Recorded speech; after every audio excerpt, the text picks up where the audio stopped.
Bonjour et bienvenue à cette capsule UHD photo. Aujourd'hui, nous allons faire la présentation du Mavic 2 Entreprise Dual. Alors pour commencer, les Mavic 2 Entreprise, peu importe que ce soit le modèle Zoom ou le modèle Dual, ils viennent tous à la base avec une valise de rangement en fait.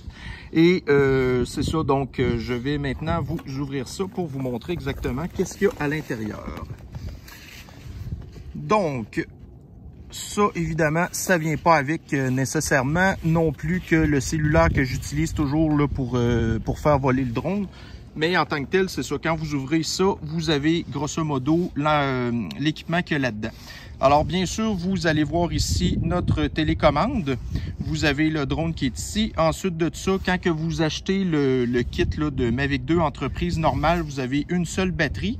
Mais moi, j'ai acheté aussi le kit Flymore Combo. Donc, je me retrouvais à ce moment-là à avoir 2 autres batteries supplémentaires. Donc, un total de 3.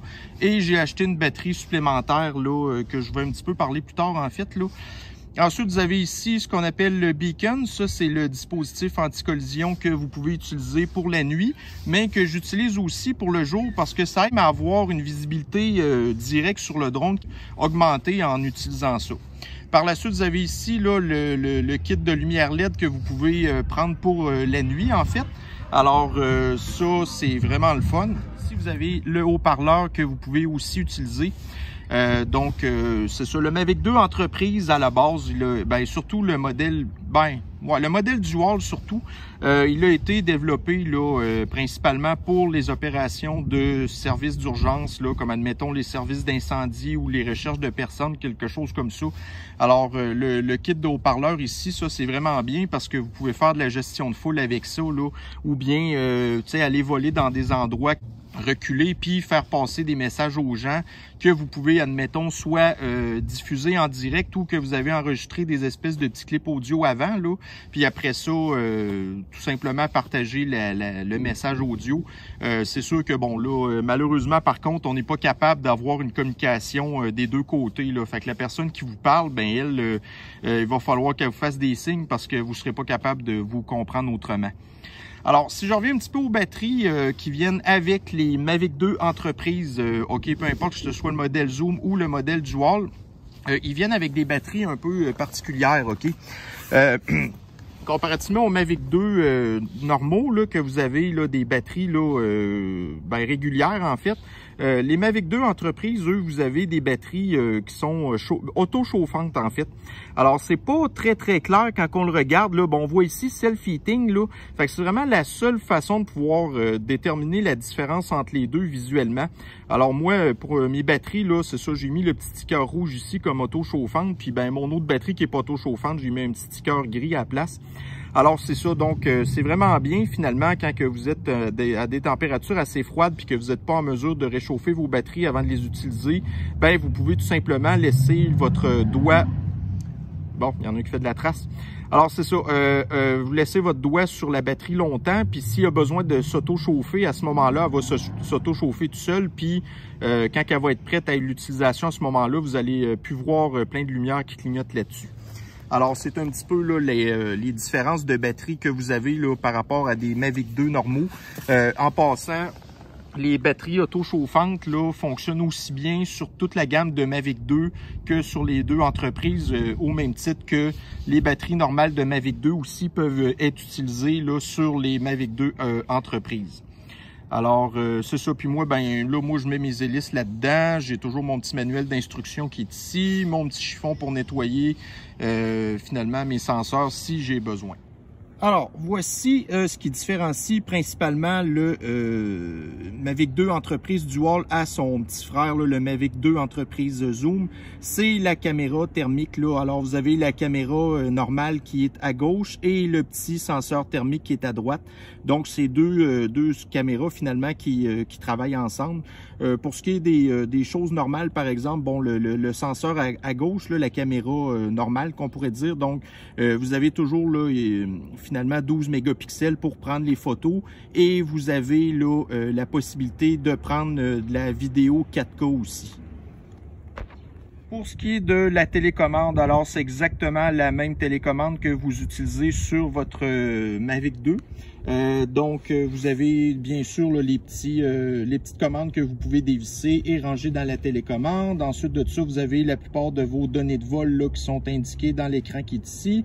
Vous avez toujours votre bouton ici pour démarrer là, la prise de vidéo et votre bouton à droite qui est pour la prise là, de photos en tant que telle.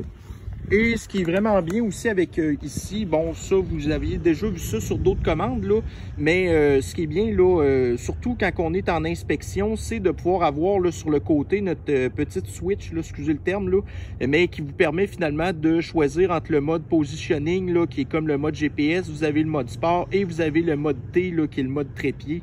Alors ce mode-là, le mode trépied, il est vraiment très pratique là, quand on est dans une utilisation d'inspection.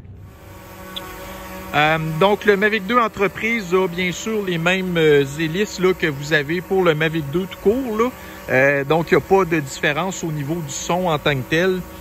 Fait que la durée de vol de ce drone-là, c'est à peu près comme le Mavic 2 là, normal. On parle de à peu près 27-28 minutes de vol.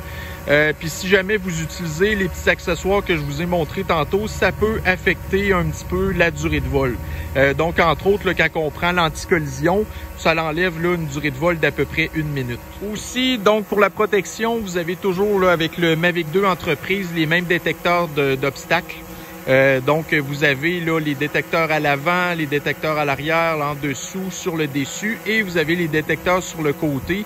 Soit dit en passant, les détecteurs sur le côté là, ne fonctionnent qu'en mode trépied. Alors quand vous êtes en mode normal, là, en mode positioning, là, les détecteurs que vous voyez en haut à droite, là, ils sont activés vraiment seulement qu'en mode trépied. Ce qui va vraiment différencier la gamme de Mavic 2, par exemple, avec la gamme de Mavic 2 Entreprise, c'est que vous n'allez pas avoir la même application que vous avez dans le cas du Mavic 2, là, avec, par exemple, DJI Go 4. Bon, les Mavic Air, ensuite les Mavic Mini qui fonctionnent avec DJI Fly, et vous avez ensuite DJI Go aussi. Donc, vous avez vraiment, pour la gamme Mavic 2 Entreprise, une application qui s'appelle donc DJI Pilot. Ce qui faut la différencier beaucoup par rapport à DJI Go 4, c'est que en fait, vous n'avez pas nécessairement accès aux mêmes réglages de photographie ou de vidéo que vous avez par exemple là, avec le Mavic 2 Pro par exemple. Donc c'est ce qui va se passer, c'est que le Mavic 2 Entreprise n'est pas un drone qui est conçu pour faire de la photo ou de la vidéo en tant que tel. Par contre, quand que vous allez regarder, donc une fois que l'application est démarrée, donc évidemment, vous avez ici la petite checklist pour voir si les choses fonctionnent bien. Vous pouvez en profiter aussi pour formater votre carte SD. Mais ça, en tant que tel, il n'y a absolument rien qui change là, par rapport à DJI Go 4. Ensuite, la présentation de l'application est pas mal semblable aussi. Ce qui va être un petit peu différent aussi avec le Mavic 2 Entreprise versus le Mavic 2 Pro, c'est que vous avez là en haut, donc vous avez ici là Ready to Go, GPS, blablabla, puis là vous avez un petit symbole d'avion en tant que tel. C'est que vous avez là un système de détection d'avion là qui ressemble un petit peu à un TCAS, si on peut dire. Alors un aéronef là, qui serait muni là par exemple d'un transpondeur. Donc le drone est capable lui de l'identifier et après ça de vous faire un message à l'écran comme quoi que bon vous avez un aéronef à proximité et à ce moment-là prendre là, les mesures qu'il faut pour l'éviter tout simplement. Par la suite, donc, tout est pas mal quand même assez semblable. Par contre, que vous avez toujours en bas aussi, en direct, toujours les données GPS que vous avez. Fait que ça, c'est quand même quelque chose qui est bien, là. Par la suite, donc, c'est ça. Là, vous avez vos modes de caméra, vos modes de vidéo ici. Alors, si on va au niveau là, du mode de caméra, donc c'est là, voyez-vous ici, vous n'avez pas vos réglages manuels. Donc, il va toujours prendre la photo en automatique. Fait que vous pouvez jouer avec l'exposition, mais vous n'avez pas accès, par exemple, à pouvoir changer vos ISO, vos apertures ou ce genre de choses-là. Ça, c'est malheureusement pas possible de le faire avec le drone. Par la suite, pour ce qui est des modes de photo, c'est un petit peu le même principe. Donc, c'est du single shot seulement. Il n'y a pas possibilité d'avoir d'HDR, de mode panoramique ou ce genre de choses-là. Alors, ça, c'est pas disponible. Là où ça va vraiment être différent pour ce qui est, dans ce cas-ci, du Mavic 2 entreprise Dual, c'est que j'ai un senseur thermique dessus. Alors là-dessus, ben là, c'est ça, vous avez, comme je vous avais déjà montré, la petite caméra pour prendre des photos, puis vous avez le senseur thermique aussi. Par la suite, par contre, ben là, c'est ça, c'est que vous allez pouvoir régler quand vous êtes, par exemple, là, en mode thermique. Alors là, ici, donc, vous avez accès à des choses qui s'appellent comme par exemple isotherme. Donc l'isotherme, là, c'est comme une plage de température que vous pouvez régler au lieu d'avoir comme l'espèce d'infrarouge partout sur l'écran. Donc il va vraiment focuser en fonction là, de la plage là, de température que vous avez fixée. Fait que ça, on peut mettre ça on ou on off.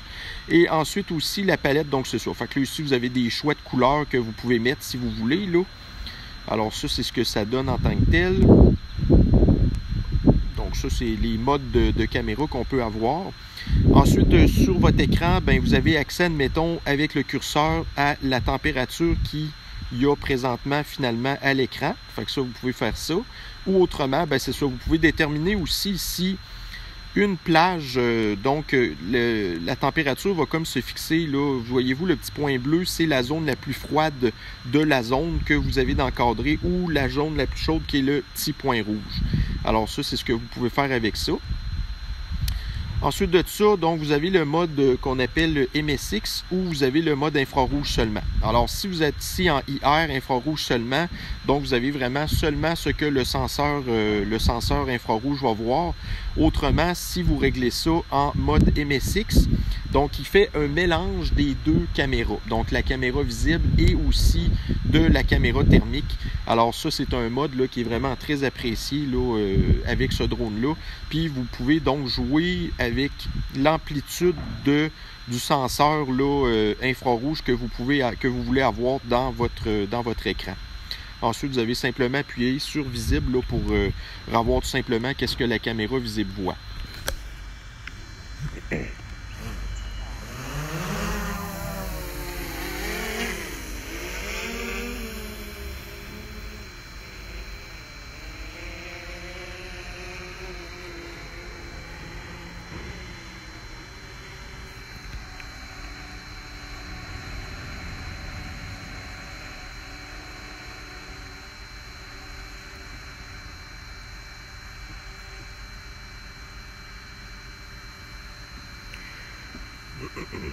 Alors, c'est sûr qu'on ne se cachera pas que si, admettons, on est là, par exemple, dans le domaine de la construction, d'avoir un drone, là, ça peut faciliter bien gros des affaires. Là. Si, admettons, vous avez de l'inspection à faire, entre autres, là, donc c'est bien sûr que vous n'avez pas besoin de sortir vos échelles puis de grimper après ça pour finalement vous rendre compte de l'état de ce que vous voulez inspecter. Alors, un drone, ben, ça vous permet de sauver vraiment beaucoup de temps. Donc la plupart des drones là, ça va avoir des caméras de 12 mégapixels et bon, fait que vous êtes capable de pouvoir zoomer dans votre photo pour avoir les détails. Ou sinon, ben admettons que vous faites là je sais pas moi, de l'inspection avec un Mavic 2 Pro, ben là vous avez du 20 mégapixels. Puis il y a possibilité aussi d'avoir donc les drones industriels comme par exemple le Matrice là, donc la série 200 ou 600, peu importe, là vous avez la possibilité de monter des caméras qui sont vraiment beaucoup plus vraiment en tout cas plus complètes là en fait là. Mais bon, je pense quand même qu'un drone, là, comme par exemple le Mavic 2 Entreprise avec son senseur thermique, donc il peut nous donner quand même d'autres éléments qu'on n'aurait pas autrement là, quand on est seulement en caméra visible. Alors par exemple ici, donc on veut voir la toiture.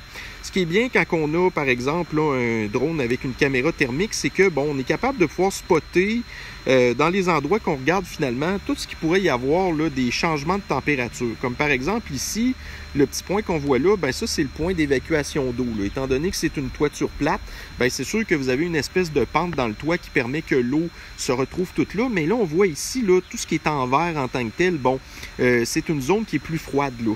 Alors éventuellement, ben si la toiture elle devient qu'elle est trop âgée ou quoi que ce soit, ben vous pouvez avoir des problèmes d'humidité ou de pourriture qui pourrait y avoir là. Fait que c'est quand même un bon outil à avoir, ça, ce genre de choses-là. Si on revient un petit peu à ce que je vous expliquais tantôt par rapport, admettons, là, au mode isotherme. Alors, mettons qu'on va mettre le mode isotherme à on. Donc là, voyez-vous, il va vraiment focusser sur les températures qu'on avait déterminées dans le isotherme. Donc dans ce cas-ci, il va vraiment chercher les températures entre 27 degrés Celsius et 41 degrés Celsius. Tout ce qui est en dehors de ça, ben, il va, comme pour ainsi dire, l'afficher en gris dans le fond. Fait que ça, c'est un petit peu l'avantage d'avoir un isotherme. Par la suite, donc, c'est ça. Fait que le isotherme peut servir pour la recherche de personnes, entre autres. Fait que le Mavic 2 Entreprise, c'est un drone qui avait été beaucoup travaillé pour les services d'urgence, comme les services d'incendie, pour faire de la recherche de personnes et sauvetage en forêt ou quelque chose comme ça.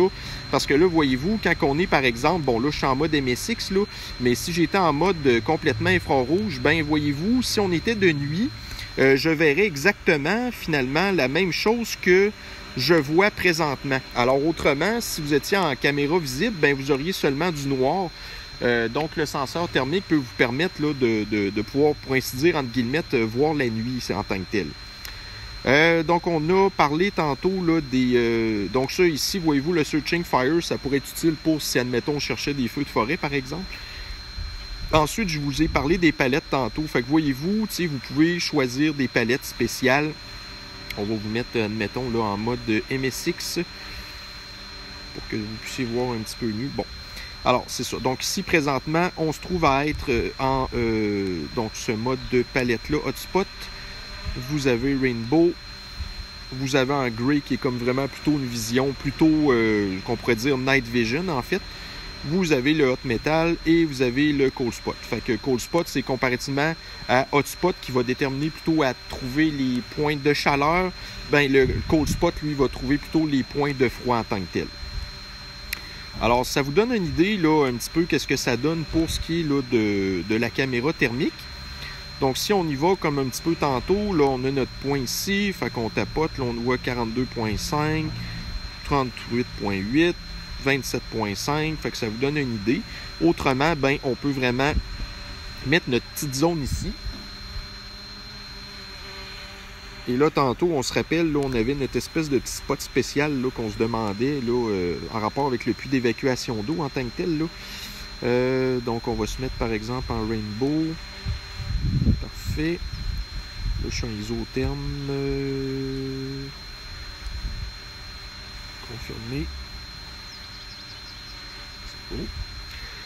Ensuite, on est en MSX. Je diminue un petit peu nos affaires. Donc, alors voyez-vous, c'est ce que je vous expliquais là. Donc, le point chaud, vraiment, il est le petit point rouge qui se promène et le point bleu, fait que c'est ça.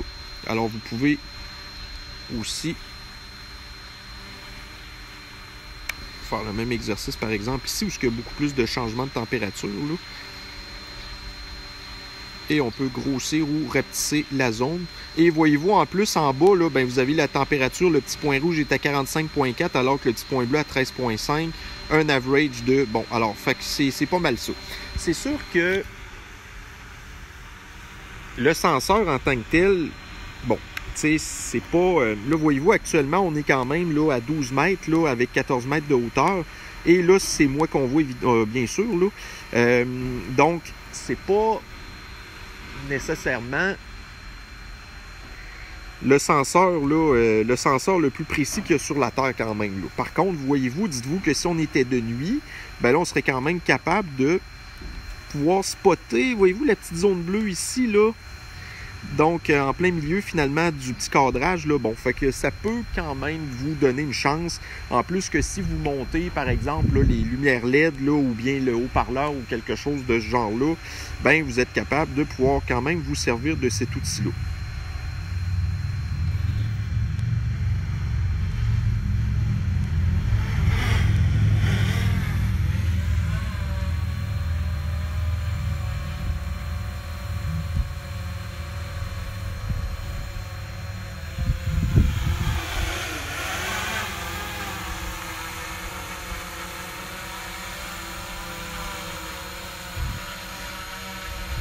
Pour ce qui est des photos, donc c'est comme je vous avais expliqué un petit peu tantôt, ça prend quand même de la photo en 12 mégapixels.